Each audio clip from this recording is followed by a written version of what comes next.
Are you struggling to come up with original content week in and week out? Start a podcast. Interview your ideal clients, let them talk about what they care about most, and never run out of content ideas again. Learn more at sweetfishmedia.com. You're listening to B2B Growth, a daily podcast for B2B leaders. We've interviewed names you've probably heard before, like Gary Vaynerchuk and Simon Sinek, but you've probably never heard from the majority of our guests. That's because the bulk of our interviews aren't with professional speakers and authors. Most of our guests are in the trenches leading sales and marketing teams. They're implementing strategy. They're experimenting with tactics. They're building the fastest growing B2B companies in the world. My name is James Carberry. I'm the founder of Sweetfish Media, a podcast agency for B2B brands, and I'm also one of the co-hosts of this show. When we're not interviewing sales and marketing leaders, you'll hear stories from behind the scenes of our own business. We'll share the ups and downs of our journey as we attempt to take over the world. Just kidding. Well, maybe. Let's get into the show.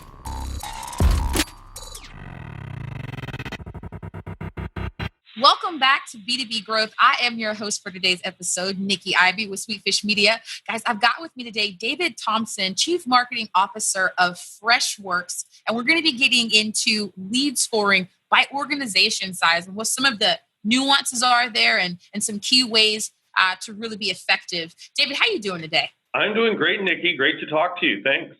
Good. Glad to hear it. So like I said, we're going to be talking a little bit about lead scoring. But before we get into any of that, I'd love if you would just give us a little bit of background on yourself and what you and the folks at Freshworks have been up to these days. Oh, sure. Well, I like to say I'm a bit of a SaaS dinosaur, if such things exist. I've been in the SaaS business since the dawn of SaaS back in like 1998, 99, where I launched WebEx. I was the first marketing guy there and scaled WebEx up to going public and then getting sold to Cisco over 6 years as CMO there. Then I started my own company, which was an early Marketo and marketing automation competitor called Genius.com, and we sold that to SAP. Most recently, I was at Domo as CMO, and now I've joined Freshworks. And that really is going to inform, the way that you think about lead scoring, that the different types of experiences that you've had. So first, I'd like for you to just sort of give an overview of what some of the differences can be between how different organization sizes, whether it's, SMB to enterprise, should approach or use lead scoring. Sure. Well, I think the first thing to bear in mind, no matter if you're small and in startup mode, or if you're big and you're in scale up or scaled up mode, the thing that is common there is learning. And people love to talk about AI and machine learning. But at the end of the day, B2B sales is still about people talking to people, whether it's on the phone or at a conference or in a sales meeting. And it means you have to be constantly learning. And if you as a sales leader or a sales rep or a marketing leader or a marketing manager aren't learning from your customers, you're not going to be able to effectively deploy lead scoring because it's still a cyborg process. The people have to come in, they have to train the algorithms, and that training has to be based on real world experience of dealing with prospects, dealing with customers, and knowing what your targeting strategy is so you can fine tune the algorithms to that strategy. So that's just kind of the common ground between large and small. And then if you break it up into, say, a startup, the problem with startups is you have very little data. You're building a new product, you're going to market, you're trying to figure out who your best customers are, you're trying to determine product to market fit. And that's a lot of experimentation that goes on. It's like essentially an infinite A/B test for a while, right? It seems like it is when you're in startup mode, believe me. For sure. And so you're constantly learning, you're constantly adjusting your pitch, you're constantly changing your product to meet the customer need. And you're learning what works and what doesn't in terms of, hey, is this customer interested? Are they going to buy? Does it fulfill a need that they have? And then all of those insights have to go back into the signals that AI can actually deal with. I mean, AI can only deal with black and white signals like, did they click on the email? Did they click on a Google ad? Did they visit you at a conference? Did they call you? Did they chat with you? Did they tweet at you? All of these are the types of signals that AI can pick up and process, but AI can't learn in the first instance whether it's going to lead to a close. Only a human can do that, but then teach the algorithm how to actually detect a closable opportunity. So I think you just sort of touched on or answered the question I was going to ask you offline before we got started here. A few of the sales leaders that I interact with have all in this week, right? All had these LinkedIn posts that say something to the effect of, closing is a lost art, and it doesn't matter how effective your lead scoring is or how effective you get the sort of science of it if you don't get the art part right, and that they think that folks are losing the art because of the dependency on the science, which is, begins in a lot of organizations with this lead scoring idea. I'm just super interested in what you think about that question and what those organizations who are having that struggle, these are mostly startups that are asking this question, what they might be missing. What's the disconnect? Well, no, I think that's actually a really keen observation, and is kind of a classic example of people's obsession with technology blinding them to reality. And the reality is, in a B2B sale, no lead score algorithm can ultimately tell you whether someone's going to close or not. Otherwise, there would be no need for you to be there as the sales rep. Right. You still have to pass judgment on, does this person have authority? Does this person have budget? Does this person have a need? And does this person have a time frame within which they're going to close? Now, you can instantiate those BANT criteria, for example, into your algorithm and read it out of Salesforce or read it out of Microsoft Dynamics or Fresh Sales or whatever. But the point is, a salesperson is going to have to really judge whether those particular criteria, namely these operational BANT criteria, are in fact real and compelling enough to get a prospect to close. And if you believe as a manager, or if you believe as a sales rep, that an algorithm can tell you those things, you will fail in B2B. I guarantee it.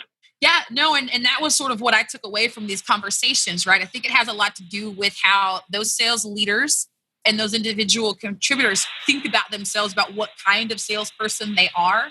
And so it's the folks that are engaging in this conversation about whether or not their role will be eliminated eventually by AI versus paying closer attention to whether or not they're leveraging it in a way that is effective, right? And so, yeah, that I think is what's happening, because it's a real frustration. Folks are like, look, I'm using all of the things that they told me I was supposed to use, and my team's still not closing. But I think you hit it on the head as far as what's causing that disconnect. So thanks for laying that out. The next thing, actually, I just wanted to make one comment on what you just said. At the end of the day, a sales rep's job is to answer the question, why? Why is this person buying? Why is this person signing? And what value am I and my product delivering to that person that will answer the question, why? Those are the intangible reasons that sales reps still exist. And so that's good news, because your job's not going away. But if you're not good at answering those questions, then you'll feel like you're being obsoleted by an algorithm, even though it's just your own incompetence. Oof. Sick burn. Sorry to get overly. There's a marketer getting overly animated for you. Tell us how you really feel, though. No, I have lived this, and I've been guilty of it. So you're not wrong. It's a tough pill to swallow. But so that sort of takes us into this next idea that I wanted to explore with you, which is how can salespeople who want to be good at it and be effective, if once we figured out how to effectively answer the question why, right? The lead scoring, in my experience with it, is answering the question, I guess, how likely and to what extent. So how can organizations from a startup, and then tell us about, organizations farther along in their development, how can they leverage that information? Absolutely. Well, really, AI lead scoring helps you scale as the volume of your leads begins to scale, as the number of inquiries, the number of clicks, the number of emails, the number of Google ads, the number of social clicks, whatever it is that's bringing people to your website or into your app or whatever the case may be, as that volume grows, you just need a leg up in essentially editing that flow, right? And to your point earlier, who is more likely to have interest that I, as a sales rep, can pounce on and answer that essential question of why you need to and why you want to buy today. And so really that's where the big impact, that we see with our fresh sales, AI lead scoring come into play. I've seen it in the past with some infer deployments as well. But the point is you have to get enough volume and you have to get enough data for the algorithm to actually kick in to the point where it's actually useful. And I've also seen a whole bunch of infer, for example, deployments fail because we, as an organization, as a customer of infer, were not able to properly train it to pull out the signals that actually led to a faster engagement with the customer. And so again, it goes back to the point of the machine is not going to do your strategy. The machine is not going to do the core human pattern recognition of whether a customer is interested, whether a customer is leaning in, and then whether they're likely to close. You still have to go through that process and then train the algorithm to help you do that faster. Yeah, and I think that when there's friction there, especially I think, and just with I speak to my experience in startups, when there's friction there, a lot of it is, you mentioned training. It's a poorly managed expectation when it comes to how the sales reps understand how they're to use the information that they're getting.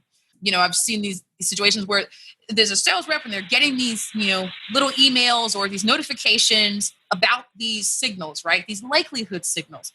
And they're just annoyed that they're getting the notifications and they're completely ignoring them. And they're thinking it's just sort of part of what goes into it. And it's just going to sort of magically make something happen. So there's a disconnect in the when and the how to act on the signals, which is a whole other podcast. Well, again, I mean, but you're pointing at a very real world problem there, which is if your algorithm is improperly trained and isn't actually getting you to those key insights of, what is the most likely signal that someone is interested in. I can give you some super obvious examples, right? Mm-hmm. Most of these algorithms, like what we have at Freshworks and like Infer has and other people have, you can get down to the behavioral level now. Like in the SaaS space, is someone actually engaging with your software? Are they logging in? Are they creating records? Are they importing data? Are they, if it's a marketing application, are they launching a campaign? At WebEx, the key thing there was, are you having an actual sales meeting with an actual external customer? And if those things happen, those indicated a level of engagement and a level of interest that could usually predict whether someone had actual buying intent and a reason to buy. And so it's with those types of signals that you can pull them out and successfully train an algorithm to help the sales rep determine which opportunities they should focus on. But if you do that incorrectly, or if you assume something is important that isn't important, the sales rep is going to go, these notifications aren't helping me at all. So you have to give the rep some credit for a good rep will be able to determine whether an algorithm's helping her or not. Right. Yeah. And then it sort of helps this idea of, right, there's people who are going through this and then not understanding how to address the misalignment that feeds into. And it's not necessarily an easy fix, but it is a simple one, right? Yeah. Because what's happening but is... You know what's interesting about what you just said there, Nikki, is people assume that implementing a lead gen scoring algorithm will eliminate the need for marketing and sales to talk to each other about what's an MQL, what's an SQL, and how good are those MQLs turning into SQLs. It does not eliminate that need at all. It makes it even more important. Yeah, definitely. And that's what it is, right? So marketing owns this process, right? Or are the ones who have selected tool or mechanism we're going to use to score the leads. And that decision typically has nothing to do with the individual rep. They just get sort of told, hey, this is what's happening, expect these notifications and act on them this way. In the best case scenario, they get told how to act on them. But I think one of the things, and you tell me because, you're the expert, one of the things, folks could do is have more of a conversation around that, around, what we're using. I worked at a company before, and we had this meeting, and I'd been at this place for 6 months and did not know why I was getting, a report from Engagio in my inbox every Monday. Had no idea. And then when they told me, like, hey, you could use this to sell more stuff, I was like, oh yeah. So there's the alignment we're looking for, right? We it's not even like and I've said this before because, it's been my experience. It's not like it's this mystical thing where we're trying to figure out what our common goals are and make it seem like, right, sell the story that sales and marketing are aligned. We actually are. In every case, the goal is the same, right? The ultimate thing that we're chasing is the same. The goal is to close the deal, obviously. Right. And the point is that at every step of that way, as you're trying to read signals, whether it's opened emails or click Google ads or, create an account in the software or, call the phone number or whatever those signals are, the point is that it can't just be marketing that's doing that. Sales has to be engaged in the process of defining an SQL and also defining an MQL and making sure they're comfortable with that. But earlier, you and I were talking offline about how sales can actually use these same algorithms to train on opportunities once you've moved beyond an SQL, right? And you're actually into the process of, going through the value prop, the ROI, proving that you've got the right solution, making sure the client is engaged and has budget, all that kind of stuff. And that can also be put into an algorithm and then used as a reality check on what marketing's doing. And if sales isn't comfortable doing something like this, then you probably shouldn't even bother using a sales AI algorithm in the first place. All right, today's growth story is about search engine marketing. Clear Company is an HR tech company that was doing a lot of things right. Their messaging was clear, their product produced incredible results, but they were struggling to drive qualified traffic to their website. Then they found Directive Consulting, a B2B search marketing agency. Within the first 12 months of working with Directive, Clear Company was able to increase their qualified lead volume by 157%.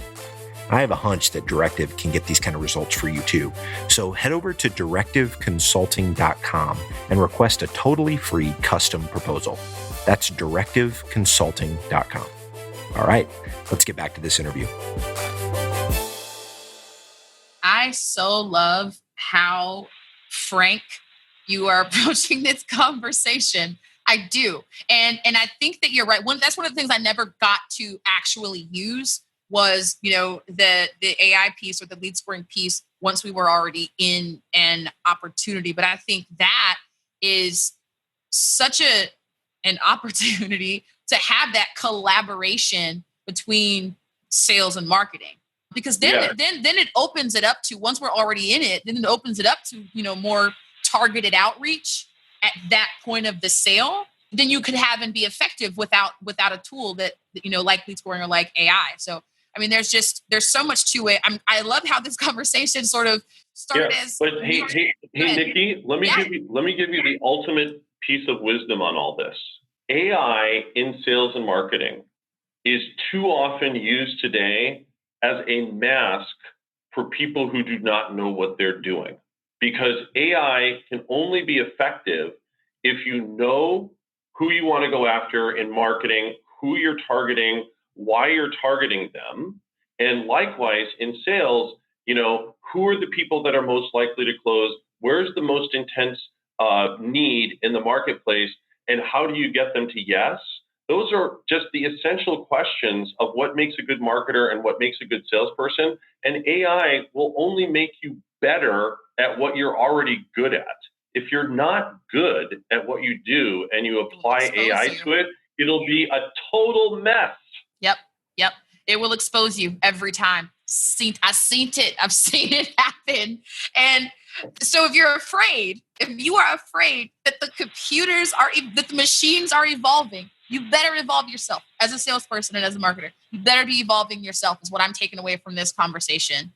I love the way you laid this out. I love how it went from oh, we're going to talk about lead scoring, to like mutual rants about things we've seen folks get wrong. But behind every rant is a passion. And I think a real love and desire to elevate the profession. And ultimately, I think if we get it right, walk with me here, to elevate the experience of the customers at the end of the day, or the prospects at the end of the day, right? Totally. I'm so into this. And like, if we just go back to the fundamental thing that we're talking about here, it's B2B, it's people talking to people, it's a sales rep talking to a prospect. And if you implement your AI right, which really means implement your sales strategy in a way that's compelling to your customer, well, guess what? Then those conversations that you have with your customer are going to be so much better informed by all of the data that you have about what industry they're in, or what their past history with you has been, or what their most likely or what their most recent response has been to a campaign. All of that data that gets factored in is just fodder for a better conversation, and therefore a better experience for your customer. So if at the end of the day, you feel like these scoring algorithms are getting in the way of engaging your customer, then just get rid of it and start over. Yeah, perfect. I am in love with this conversation. There's one more segment that I want to get to before I let you go. And that is the part where, after I have successfully picked your brain, David, and I have seen what I can get out of it, I am interested in what you put in it. So tell us about a learning resource that you engage with that is informing your approach, or that's just got you excited these days. Oh, you mean like what do I like to read? Yeah. What are you reading? What are you listening to? It doesn't even have to be business related. Just, what's moving you? Well, okay. So now you're going to out me here a little bit, Nikki. I'm a political junkie, right? I can't I can't stop like following politics and following campaigns and trying to understand, how, what I'm really interested in as a marketer is, how do people win and why do they lose? And what are the tactics and strategies? Yeah. And why do people vote for a particular candidate? And how do the candidates and their teams, their marketing teams, because that's really what they are, how do they engage their audiences? Because I think, when you look at large campaigns, whether it's presidential campaigns or Senate campaigns or gubernatorial campaigns, these are very large marketing enterprises, and the tactics that they use, whether they're social tactics or email tactics or branding tactics or PR tactics, you can always bet that the best political campaigns are at the bleeding edge of technology and what's working and what's resonating as a channel to the minds of voters. And whether you look at Obama's campaign, I was obsessed with Obama's campaign in 2008 and 2012. And for better or for worse, I was obsessed with Trump's campaign in 2016, in which social media obviously played a very, very, sure. a very big role in helping him get elected. And there were so many learning lessons there.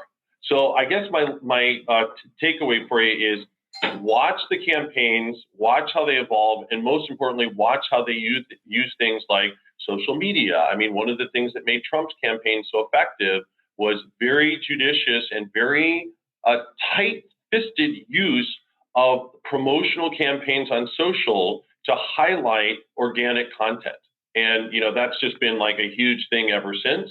And I can guarantee you that as these campaigns evolve, you're going to learn more and more about what's the hottest stuff to deploy in your own marketing campaigns. You know what? First of all, way to pull it back in and bring it back to marketing. I'm high-fiving you over the computer screen right now. But you're a man after my own heart. That's exactly, for real. Like, this is, so I studied broadcasting in school, but my minor was in sociology, because I too was interested in like, how are people interacting? Why, like this question you asked, how do people win and why do they lose? And a lot of that has to do with these concepts of sociology, and with respect to, like you said, the way that you watch politics and who is doing an effective selling and marketing job, for better or for worse. Trump got that idea of, it's really just people talking to people, that this theme that you and I have been sort of discussing here, I think he figured that out. And when you apply that, you're gonna win. Have you read, this is my learning resource, in my first year of college in Sociology 101, I was assigned the book. It's a tiny little book. It's just actually an essay. It's Frankfurt's essay on bullshit. No, I haven't, but I definitely need to read that. And it's about the contemporary proliferation of BS. And it concludes that, and I'm interested to see how this relates to how sales and marketing are changing. But it concludes that it's not necessarily the person that gets the science or the facts right, but the person who most effectively communicates sincerity is going to be the person that wins. So truth, 100%. Right. So truth takes a back seat to sincerity. Plus, it's just really brilliantly written. But I think the parallels between that in sales and that in marketing are striking. And they sort of point to this. This book was written 10, 20 years ago. This shift that's happening and how people are using AI to manipulate what sincerity even looks like, what facts even look like. So we've gone down a rabbit hole, but that's all right. No. I don't think it's a rabbit hole at all. I just want to pull one thing out of what you just said. Forget AI for a second. Just like, forget Facebook, like as it pertains to why did Trump win, right? Trump won because the people who voted for him felt like he was more sincere, and they felt that Hillary was insincere. Yep. And all of the tactics that were deployed to help him win were incidental to that core insight that you're talking about. So if you bring it back to B2B sales, I would say if you're in sales or if you're in marketing and you don't believe in your product at a visceral level, you will not be good at what you do. Right. And you won't be able to sell, and you won't be able to help your customers succeed with your product. So just look inside your soul, look inside your heart and say, do I believe in the product that I'm representing? If the answer is no, go get another job. Gavel, like on God, as my kids would say. So this has been really great. I have so many more questions for you, which I will hold until the next time I have you on the show, because that has to happen. The last question I want to ask is how can folks connect with you? Oh, sure. Well, I'm David R. Thompson on Twitter. I'm david.thompson@freshworks.com, and email.